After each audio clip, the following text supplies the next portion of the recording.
Eh bien, j'imagine qu'il commence à sentir l'adrénaline monter en imaginant le départ jusqu'au premier virage. C'est un peu comme se préparer à aller au combat.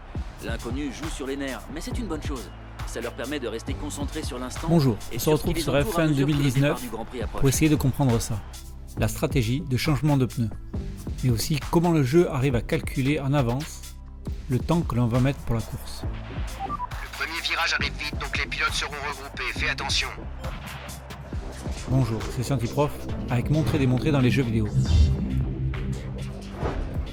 Au départ de la course, on peut choisir de mettre des pneus souples, des pneus médiums ou des pneus durs.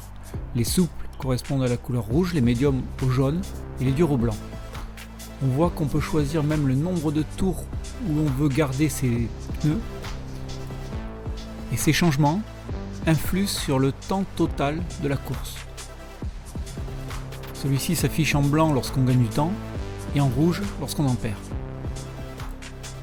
Mais ces pronostics sont basés sur les essais que l'on a fait juste avant. Ils dépendent des conditions de course et du trafic.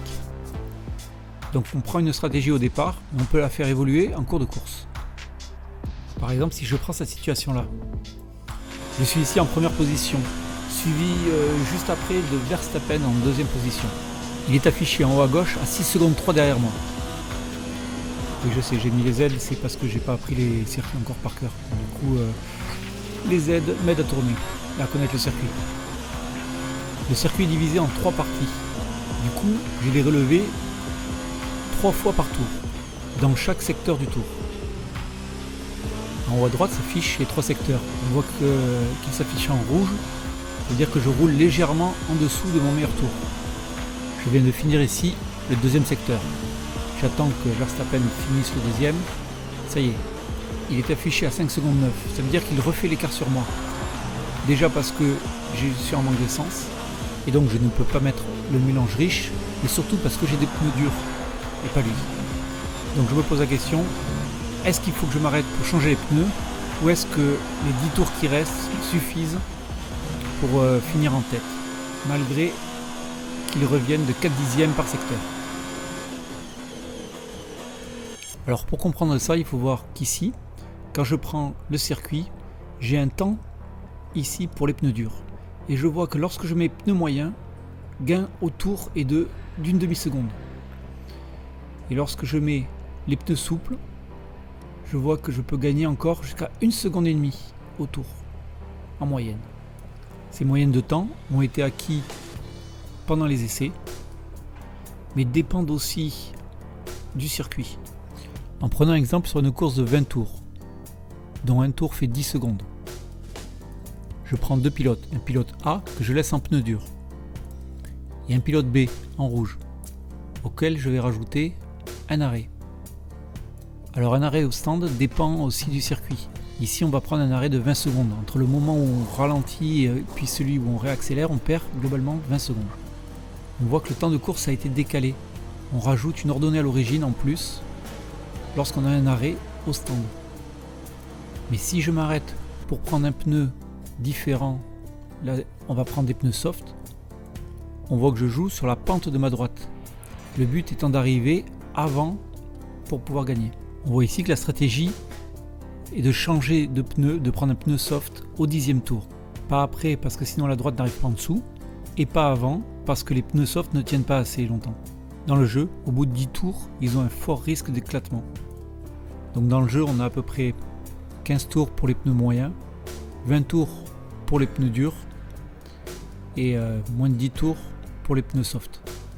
On voit ici qu'avec les pneus soft, dans cette course-là, je gagne 1 seconde 3 simplement. Donc je peux choisir comme stratégie de partir simplement en pneus soft. Les pneus tiennent moins que 10 tours, ça me fait donc rajouter 2 arrêts pendant la course de 20 tours.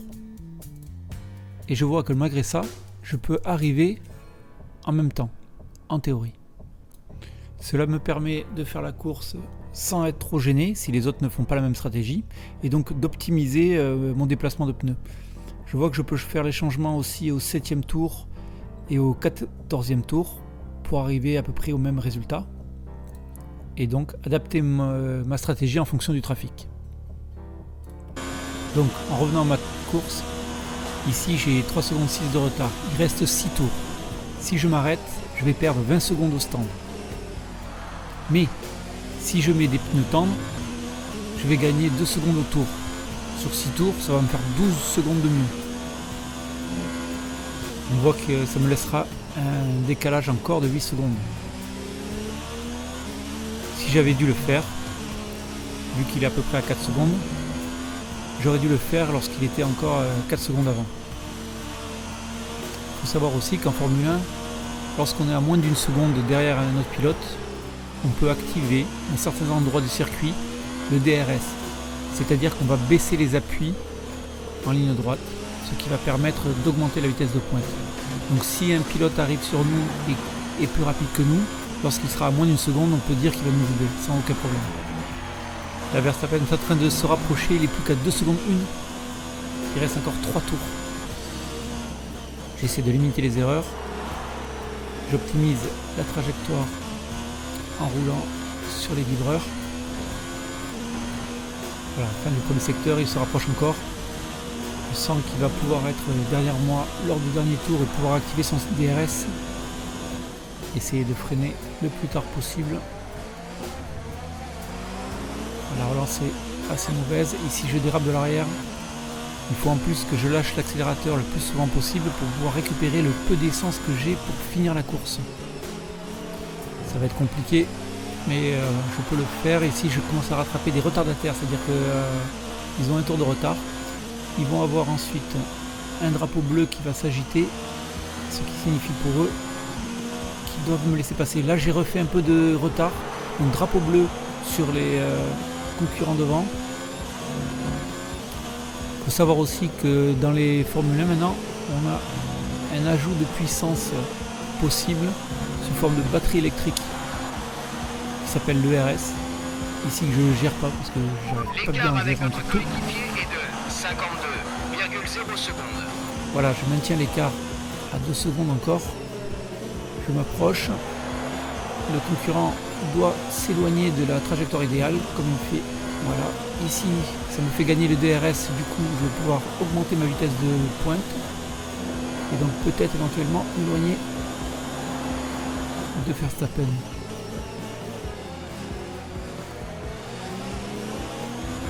Voilà, le deuxième concurrent aussi va avoir un drapeau bleu. Mon premier secteur est passé en vert, du coup je tourne beaucoup mieux que tout à l'heure. Je reviens sur l'autre concurrent qui va lui aussi avoir... Ah, ça y est, Verstappen vient d'être hors course. Sûrement qu'il a touché l'autre concurrent. Et ce qui va donc régler mon problème.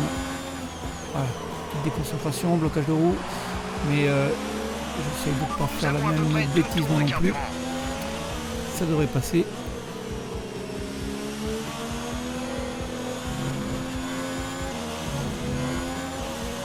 Donc celui qui me suit maintenant, c'est Vettel. Je crois qu'il est encore beaucoup plus loin que l'autre.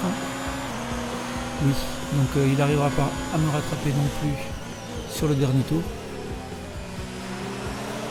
Donc on voit qu'il y a beaucoup de paramètres qui peuvent changer une course, mais que la stratégie est une chose extrêmement importante en Formule 1. Alors la stratégie sur un Grand Prix de 67 tours a plutôt cette allure-là de courbe. On voit ces légers décalages pour arriver ensuite en tête ou non de la course. Les données sont facilement accessibles lors de la présentation du circuit. Les tribunes sont pleines à craquer et ça n'a rien d'étonnant. Tout le monde veut connaître le dénouement du Grand Prix d'Allemagne ce week-end sur le circuit d'Hockenheim. Le circuit d'Hockenheim affiche 4,5 km de longueur et la vitesse moyenne des F1 y avoisine les 210 km/h. La très longue ligne droite du tracé qui débouche sur une épingle serrée facilite largement les dépassements, sans oublier que l'ensemble des 17 virages offre bien d'autres possibilités. Voilà pourquoi même en Formule 1, il y a des ingénieurs, des maths et beaucoup de courbes. On repart ensuite pour mon dernier tour. Dernier tour en course, c'est ton dernier tour.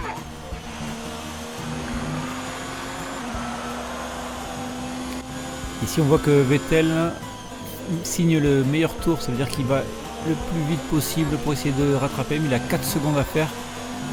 Et si je ne fais pas de bêtises, je devrais pouvoir l'emporter.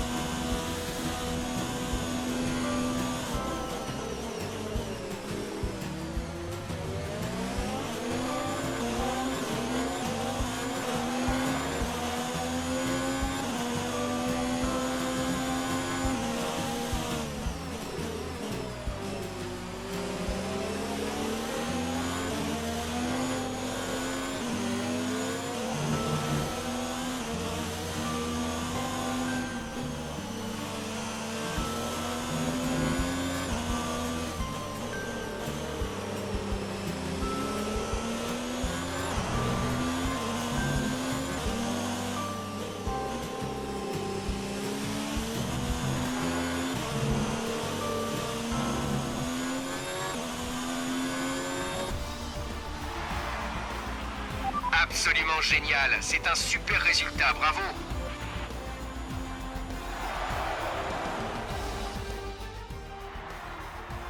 Ferrari regagne le parc fermé après une victoire éblouissante. Nicolas Martin, qu'est-ce qui leur a permis de décrocher ce résultat d'après vous? Cette victoire, il la doit à son pilotage exemplaire et à une confiance sans faille sur le circuit. Je crois que sa capacité à garder la tête froide, même durant les moments les plus mouvementés de la course, lui a permis de profiter des erreurs des autres pilotes et de passer devant eux jusqu'à la première place sans problème.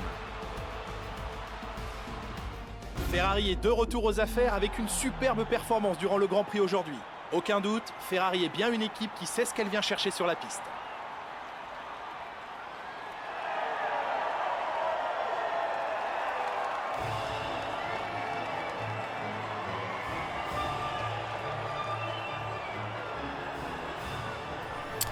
Voilà, c'était Sainty Prof d'en montrer et démontrer avec les jeux vidéo. À la prochaine.